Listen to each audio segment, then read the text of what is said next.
20वीं तरमीम का सहरा पाकिस्तान पीपल्स पार्टी अपने सर लेती है और हमने देखा बिलावल भुट्टो जरदारी ने काफ़ी कोशिशें की भी, लेकिन इस तरमीम का रिजल्ट ये आ रहा है कि नज़र ये आ रहा है कि सुप्रीम कोर्ट में तकसीम ज़्यादा गहरी हो चुकी है। ऐसा महसूस होता है कि एक आइनी बेंच ने जैसे पूरी सुप्रीम कोर्ट को यरगमाल बनाया हुआ है, तमाम के तमाम केसेस अख्तियारात आइनी बेंच को मुंतकिल हो रहे हैं। आपने तो ये तरमीम पास कराई थी कि कुछ आसानी होगी, लेकिन मामलात पेचीदा हो रहे हैं। जी बिल्कुल, आप दुरुस्त कह रही हैं कि सुप्रीम कोर्ट में इस वक्त एक बुरहानी कैफियत नजर आ रही है, लेकिन आप मुझे ये बताएं कि तकसीम कब नहीं थी। मसला ये, हम लोगों के यहाँ किसी भी चीज को एक्सेप्ट करने में इतना टाइम लगता है।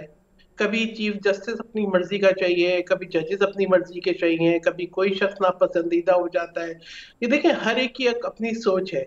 पहले भी आप ये देखिए कि जो फैसले आ रहे थे उस पे किसी न किसी को कहीं ना कहीं तहफ़्फ़ुज़ात थे, चाहे वो आर्टिकल 63A की गलत तशरीह थी या उसके अलावा कुछ फैसले थे। और ये नहीं कहूंगी कि सिर्फ जो है वो हुकूमती बेंचेस को तहफ़्फ़ुज़ात थे, बहुत से ऐसे फैसले थे जिसपे अपोजिशन बेंचेस को भी तहफ़्फ़ुज़ात थे। तो ये तो हमें ये चीज तो हमें नजर आ रही थी, जिस तरीके से प्रमोशंस हुई थी उनपे भी सुप्रीम कोर्ट के अंदर बहुत से, मैं समझती हूँ कि लोगों के तहफ़्फ़ुज़ात थे। और उस वक्त भी हमें एक बुरहानी कैफियत नजर आ रही थी जिस तरह से फैसले हो रहे थे। तो मैं आई थिंक हमें जो है वक्त के साथ साथ हमारे अंदर थोड़ी सी पेशेंस भी डेवलप होनी चाहिए, और ये भी होना चाहिए कि हम जो है वो मामलात को बेहतर हल करने की तरफ जाएं और चीजों को उस रुख पे ना ले जाएं जहां पे जो है वो बजाय ये कि जहां से फैसले होने हैं वहां से कंफ्यूजन हो, मजीद जो है वो बहरान पैदा हो। लेकिन कुछ दोहरी पॉलिसी पीपल्स पार्टी की चल रही है, क्योंकि एक टाइम पे आप लोग जिन कवानीन को ड्रैक्यूनियन लॉ कहते हैं, थोड़ी देर बाद उसकी हिमायत में उसे पास भी करा देते हैं। फॉर एग्जांपल कल की मिसाल ले लें, आपने कहा कि पीका तरमीमी एक्ट में सज़ाएं ज़्यादा हैं, इसे हथियार नहीं बनाना चाहिए। फिर जब बिल पेश होता है तो आप लोग हिमायत में उसे पास भी करा देते हैं। देखिए, मैं ये समझती हूँ कि आप ये नहीं कह सकते कि जो है पीपल्स पार्टी ने अपने असूली मौक़िफ़ से कहीं इनहराफ किया।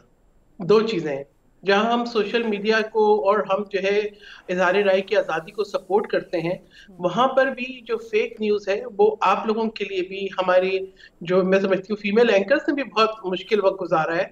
सियासतदान तो है ही हदफ, लेकिन उसके अलावा आम शहरी भी जिस तरीके से जो है वो अफरा तफरी, सेंसेशनल किस्म की न्यूज़ फैला के, और अब तो आर्टिफिशियल इंटेलिजेंस आ गई है, तो मैं समझती हूँ जिस हद तक आगे बढ़ गए, ऐसा कोई मुल्क नहीं होगा जहाँ पे कवानीन ना हो। कवानीन जो है वो हर मुल्क में होते हैं। हाँ, उनका इस्तेमाल कैसा होगा। आपने बोला पीपल्स पार्टी, आप अगर, मैं समझती हूँ कि आप जरा पहला जो ड्राफ्ट था अब उसको भी देखें। हालांकि आज भी चेयरमैन पीपल्स पार्टी बिलावल भुट्टो जरदारी ने कहा कि हम ये समझते थे कि आप जो तमाम फरीक हैं उनको आप एतमाद में लेते, उनकी राय को भी लेते, क्योंकि ये बेहतर कानून साजी के लिए जरूरी है। जैसे 26वीं अमेंडमेंट पे भी आप ये देखें, एक ब्रॉडर कंसेंसस बिल्ट हुआ। पीपल्स पार्टी ने जितने स्टेक होल्डर्स थे उनको इन्वॉल्व किया। चेयरमैन बिलावल भुट्टो जरदारी के सर ये सहरा जाता है कि ना सिर्फ अपोजिशन पार्टी से मुसलसल जो है वो इस पे गुफ्तगू हुई, मशावरत हुई और डायलॉग हुए, इसके साथ साथ जो स्टेक होल्डर्स थे उनसे भी मुशावरत हुई, उनको भी एतमाद मिल गया, उनकी राय को भी सामने रखा। जब भी आप ये देखें कि तरामीम होते होते होते वही हुई जिसपे कंसेंसस बिल्ट हो गया था, और उस कंसेंसस में पीटीआई भी शामिल थी, क्योंकि मौलाना फजलुर रहमान का स्टेटमेंट आपके सामने होगा। हाँ, उन्होंने सियासी वजूहात की वजह से वोट नहीं दिया, लेकिन ये ड्राफ्ट उन्हीं का था जो उन्होंने जिसको उन्होंने कबूल किया था, जिसपे उन्होंने जो है एक्सेप्ट किया था जिसको, तो वही ड्राफ्ट था। और इसी तरीके से पीका के, अब आप देखिए 10 साल की सजाएं थी। पीपल्स पार्टी की ही जो है अमेंडमेंट्स है जिसकी वजह से चीजें थोड़ा बहुत जो है किसी दायरा कार में आती हैं। पीटीआई ने जो मुज़ाकरात ख़त्म किए हैं, वजह ये बताई गई है कि आप लोग संजीदा नहीं, क्योंकि आप लोग कमीशन नहीं बनाना चाहते और किसी और बात पे भी नहीं आ रहे, तो मुज़ाकरात नहीं होंगे तो फिर आखिर होगा क्या? बात ये तो पीटीआई को सोचना चाहिए कि उससे मुज़ाकरात करने हैं। वो कहती है कि पहले कहते थे हमने मुज़ाकरात सिर्फ एस्टैब्लिशमेंट से, मिलिट्री एस्टैब्लिशमेंट से करने हैं। अब कोई उनके राब्ते भी हो गए। अच्छा, अब आप बैठते हैं, स्पीकर साहब मीटिंग बुलाते हैं, वहां पे एक चीज तय करके आते हैं और उसके बाद जो है ना हाउस का बिजनेस चलने देते हैं, सिर्फ शोर शराबा करके चले जाते हैं।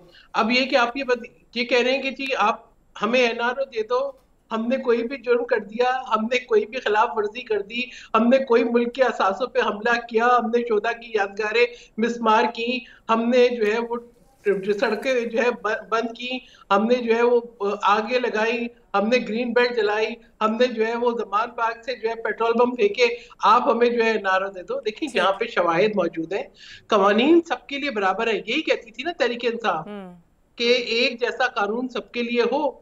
तो देखिए कानून का सामना आप करें, मुज़ाकरात आपके हो रहे हैं, आप ये कहते हैं मुज़ाकरात के नाम पर जो है, और ये मतलब क्या TORs होंगे जुडिशल कमीशन के, किसको ये मानेंगे, उसकी क्या गारंटी है? आप मुझे ये मतलब आप देखें इनकी क्या रिवायत रही है। बिल्कुल सही। 2014 में भी ये धरने में थे, हुकूमत में आए तो तब भी यही तो फिर था। तो ना तो अब अगर मुज़ाकरात हम एक्सपेक्ट हुकूमत करें गई दोनों तो साइड रिजाइन से ही किया, नहीं होंगे। बात हो गई। बिल्कुल सही।